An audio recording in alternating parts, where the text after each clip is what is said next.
आज सकाळी नाश्त्याला बनवले होते मी पोहे आणि मग नाश्ता वगैरे करून घेतला. भैय्याला वगैरे म्हटलं, की नाश्ता करून घ्या आणि मग मला निघायचं होतं सत्संगला जाण्यासाठी.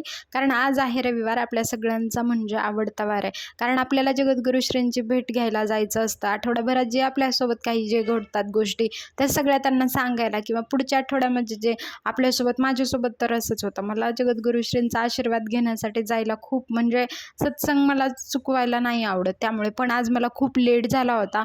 पण म्हटलं की माझी या आठवड्यामध्ये तब्येत बरी नव्हती, तर मला जायलाच पाहिजे अशी म्हणून मी इकडे आले होते. थोडा वेळ बसले, मग सत्संग वगैरे संपला होता आणि मग हजेरी वगैरे लावली. थोडा वेळ आतमध्ये आल्यानंतर बघा किती सुंदर आजची प्रतिमा आणि हार वगैरे किती सुंदर आहे ना. मग अशा प्रकारे दर्शन वगैरे घेतलं होतं. थोडीशी सेवा होती, पायघडी वगैरे काढत होते काकू वगैरे, त्यांना थोडीशी मदत केली आणि मग नंतर दर्शन वगैरे घेऊन जगद्गुरू श्रींना सगळं सांगितलं, की आमच्यासोबत तुमची म्हणजे कृपा आशीर्वाद असाच आमच्यासोबत कायम असू द्यात, आमच्या कामामध्ये आम्हाला यश मिळू द्या वगैरे. अशा प्रकारे दर्शन घेतलं. खूप छान वाटतं सत्संगमध्ये गेल्यानंतर. आपल्या आठवडाभराची असे एक एनर्जी आल्यासारखी वाटते आपल्याला. प्रसाद वगैरे घेऊन मग मी नंतर निघाले होते घरी जाण्यासाठी. मग जाताना भैयाला म्हटलं, की तूच मला क्लिनिकला सोडायला ये म्हणून, आणि तो आता सध्या थोडे दिवस आहे, त्यामुळे मग छान वाटतंय.